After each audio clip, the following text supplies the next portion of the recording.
तो WhatsApp guys, अभी CS executive का रिजल्ट आ चुका है और काफ़ी सारे बच्चों ने पास आउट कर लिया है। उनको मैनी मैनी कॉन्ग्रेचुलेशंस। बट मैं यहाँ पे सिर्फ उन लोग के लिए आया हूँ जिन्होंने अभी पास बिल्कुल नहीं करा है। जैसे मेरे लिए, जैसे भाई मेरा भी सीएफएम में बिल्कुल नहीं निकला है। सीएफएम की वजह से मेरा पूरा ग्रुप रह गया है वो। हाँ, मेरा एसबीआई में मेरी एग्जाम्पशंस थी तो वो बात अलग है कि एक सब्जेक्ट अकेला कम हुआ है। बट कोई नहीं, सीएफएम में मेरी मतलब 23 मार्क्स थे मेरे भाई, तो इसमें कोई मैं अपने ऊपर वो नहीं ले रहा हूँ कि मैंने मेहनत नहीं करी। देखो, मेहनत मैंने सब करी थी, बट अनफॉर्चुनेटली क्या है, एग्जाम में आप नहीं कर पाते हो कुछ चीज़ें पैनिक की वजह से, या कुछ डिजिट्स वगैरह कम में। जब मैं अब भी कॉपीज मंगाऊंगा तो मैं उसके रिव्यूज डालूंगा आपको कि मैंने क्या गलती करी, क्या गलती करी। बट एनीवे, अभी हम इस वीडियो में बात करने वाले हैं कि भाई अब क्या करने वाले हैं अपन लोग, और आगे के 3 महीने वो क्या प्लान करेंगे और कैसे हम उनको बाउंस बैक करना है। ठीक है, अब सबसे पहले ये चीज समझो, आप फैक्ट समझो कि यार देखो, आपने अभी एग्जाम दे लिया है। आपको पता चल गया होगा कि यार कैसे एग्जाम्स आता है, मैंने क्या लिखा है और कितने मार्क्स कम क्यों मिले, या फिर मेरी एक्सपेक्टेशंस क्या थी, मैंने क्या गलती करी। ये सब चीजें आपको मालूम चल गया होगा। अगर नहीं मालूम चला होगा तो भाई एक बार आपकी मार्कशीट देखो, आपकी आईटीआर से कॉपीज मंगाओ, एक बार अपना रिजल्ट चेक करो कि क्या लिखा है मैंने, क्यों मार्क्स यहाँ पे नहीं दिए और किस तरीके से मेरे को अब आगे मेहनत करनी चाहिए, राइट। तब जाके आपकी क्या है आगे की प्रोसीजर अपन आगे बना पाएंगे। तो ये वीडियो बिल्कुल इसमें समझ लो कि यार अब मैं क्या करने वाला हूँ और आपको क्या करना चाहिए, तब जाके अपन क्या है 3 महीने में जून वाला जो अपना जून का अटेम्प्ट है वो अपन खुद का बना पाएंगे। उसमें अब अपन को पास लिखना है भाई, अब आप अटेम्प्ट नहीं चाहिए अपन को, राइट। तो ये वीडियो को बिल्कुल शुरुआत करते हैं, ताकि क्या है कि आपका माइंडसेट पूरा प्रिपेयर करके बैठ लो कि यार एक बार और चांस लेंगे हम लोग, लास्ट चांस लेंगे एग्जीक्यूटिव के लिए। आप लोग बोथ ग्रुप के लिए जा रहे हो या सिंगल ग्रुप के लिए जा रहे हो, वो अपन आगे डिसाइड करते हैं, ठीक है ना। देखो, सबसे पहले ये चीज समझो कि आपको 2 दिन के अंदर सबसे पहले मिस्टेक एनालिसिस करनी है आपको, कि मैंने कहाँ पे गलती करी, कहाँ पे नहीं। आपकी कॉपीज मंगा लो, जितने दिन में कॉपीज आ रही हैं अब तक आप अपना सिलेबस देख लो, कहाँ से क्या मुझे पढ़ना था, क्या छोड़ के गया था, क्या एग्जाम में आया था, क्या इंपॉर्टेंट था और क्या छोड़ के गया था मैं। ठीक है, 2 दिन में अपन को मिस्टेक एनालिसिस करनी है, और कौन सा सब्जेक्ट वीक है आपका, कौन सा टॉपिक आपका वीक है, मैंने क्या छोड़ा, सब चीज़ आपको 2 दिन के अंदर बैठ के एक बार नोट डाउन कर लेना है। पूरा एक चार्ट बना लो कि यार ये करके गया था मैं, ये नहीं आया, और ये छोड़ गया था, ये आ गया था। तो मतलब अपन को पूरा करना है, अब अपन को 1% भी छोड़ना नहीं है कि अपन को कि यार ये छोड़ के चले जाता हूँ, नहीं भाई, अभी अपने पास टाइम है। आप लोगों ने देखो, सिलेबस तो सबका कंप्लीट होगा, मोस्ट ऑफ द स्टूडेंट अगर नहीं होगा तो वो अब कर लेना भाई, क्योंकि सिलेबस कंप्लीट कर नहीं करोगे तो फिर क्या होगा, ठीक है ना। अब बात आती है कि अब अपन को डेली स्टडी प्लान कैसे करना है। देखो, सबसे पहले आप अपने बहुत अपन ने सब चीजें कर ली, अपन ने देख भी लिया, रिजल्ट भी नेगेटिव आ गया, बट ठीक है, आप उसको हटाओ, मूव ऑन करो वहां से। तो अपन को कम से कम 11 से 12 घंटे डेली अपन को पढ़ना ही पढ़ना है। देखो, अब आप क्लासेस में टाइम आपका तो ऑफकोर्स नहीं जाएगा ना। अब आपको सिर्फ सेल्फ स्टडी करना है, और अब आपको सिर्फ नोट्स भी नहीं बनाना पड़ेंगे, सिर्फ आपको ब्रश अप करना है, रिवीजन करना है, और जितना ज्यादा आप मॉक टेस्ट दे सको वो करना है। मुझे लगता है कहीं ना कहीं अपन लोग राइटिंग प्रैक्टिस में ही रह गए हैं, अटेम्प्ट करने में रह गए। किसी बच्चों का अटेम्प्ट ही नहीं होगा, 60-70 नंबर का अटेम्प्ट हो पाया होगा।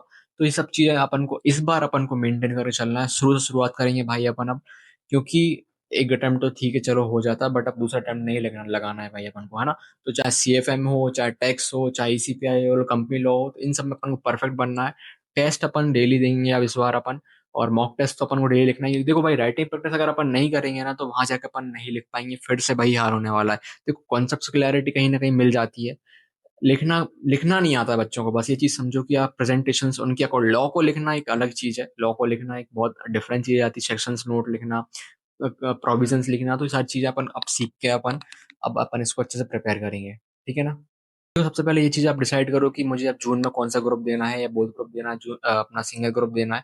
उस वो कैसे पता चलेगा, आपके मार्क्स देखो सबसे पहले, मार्क्स कैसे आ रहे हैं आपके, या 30-40 के बीच में है, या फिर बहुत कम है, कंसेप्ट में दिक्कत आ रही है। तो वो चीज समझ के आप डिसीजन लेना है। अब भी ये मत सोचना कि यार अब मैं चांस ले रही हूँ तो बोथ ग्रुप कर लूँ, नहीं भाई।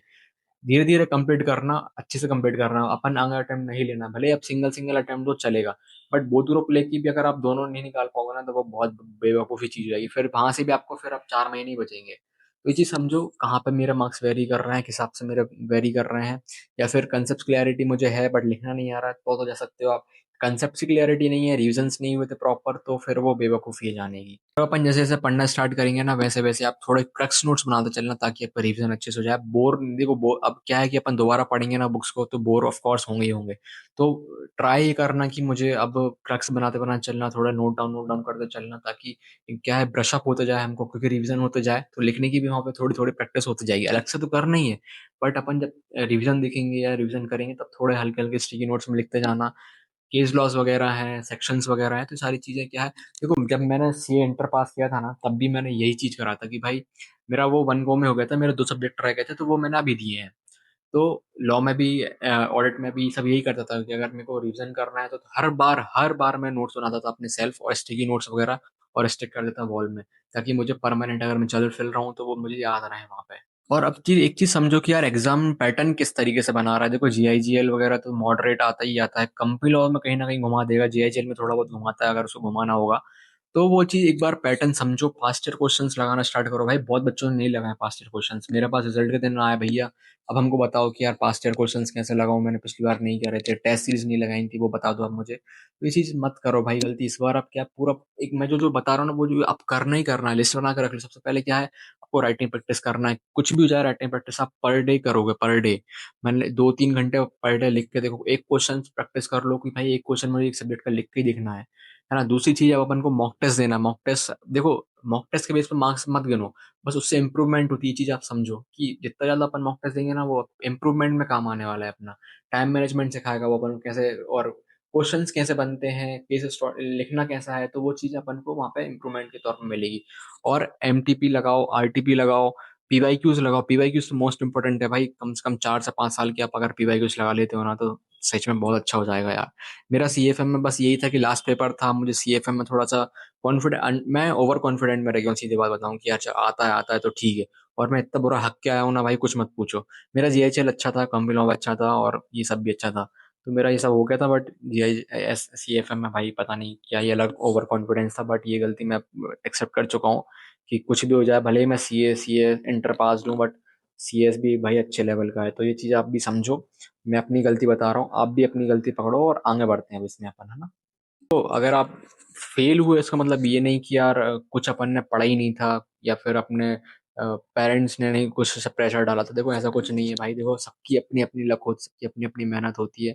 किसी का कुछ में बिगड़ गया होगा, किसी में अटेम्प्ट नहीं हुआ, किसी का कुछ हो गया होगा। तो देखो सबसे पहले काम डाउन रहो, समझो चीजों को, क्या मैंने गलती करी है क्या नहीं करी है, मैंने अब क्या करना चाहिए, तब जाके देखो। आप 1-2 दिन मोटिवेट रहोगे, या मैं मोटिवेट कर दूंगा, 2 दिन रहोगे, 3 दिन रहोगे ज्यादा, खुद से होना सीखो भाई। जब तक खुद से नहीं होगा, डिसिप्लिन नहीं रहोगे। देखो एक टॉपर की और एक अपनी जो रहती मतलब एवरेज स्टूडेंट की, उनका आईक्यू से काम नहीं चलता, और कंसिस्टेंसी मैटर करती है भाई। मैं 14 घंटे पढ़ता था, आप 6 घंटे पढ़ते हो भाई। ऐसा नहीं है कि भाई मेरे को रिटेन नहीं हो रहा, आपको भी हो रहा है, बट कंसिस्टेंसी मेंटेन करना पड़ता है यार। कि देखो 6 घंटे से आप 8 घंटे बैठाओ, 8 घंटे से 10 घंटे बैठाओ, बस वही चीज है यार। अब मैं 4 घंटे में एक सब्जेक्ट पढ़ता हूँ, आप 2 घंटे में पढ़ लेते हो। आपकी इधर पे गैदरिंग पावर या आपकी कंज्यूमिंग पावर बहुत अच्छी है, मेरी नहीं हो। तो टाइम आवर से कुछ नहीं होता भाई, कंसिस्टेंसी होना चाहिए। टॉपिक को पकड़ के कितनी देर तक रख सकते हो आप, कितने अच्छे से आप ग्रेस्प कर रहे हो उसको, तो यहाँ पे ये मैटर करता है अच्छी, ठीक है ना। तो ये वीडियो बिल्कुल शॉर्ट एंड सिंपल थी, आपको समझ में आ गया होगा आप क्या करना चाहिए। और मैंने यहाँ पर डिटेल्ड वीडियो अपनी बना के ऑलरेडी डाल चुका हूँ कि आप 4 महीने या 3 महीने जो अपने वो कैसे प्लान करना है। तो ये वीडियो फटाफट जाके देख लेना। और जो भी आपके डाउट्स आ रहे हैं, पर्सनली आपको टॉक करना है कि यार जो भी हो वो भी हो, देखो भाई आप सोच समझो कि यार मैं ज्ञान दे रहा हूँ और मैं खुद पास नहीं हुआ, ठीक है भाई, मैं अपनी गलतियां शेयर करने आया हूँ एज अ सीए फाइनलिस्ट। मतलब बोल सकता हूँ भाई मैं अपने आप को, कि मैं अपने आप को इतना हक तो दे सकता हूँ कि यार मैं आपको जाकर थोड़ा सा टिप्स दे दूँ।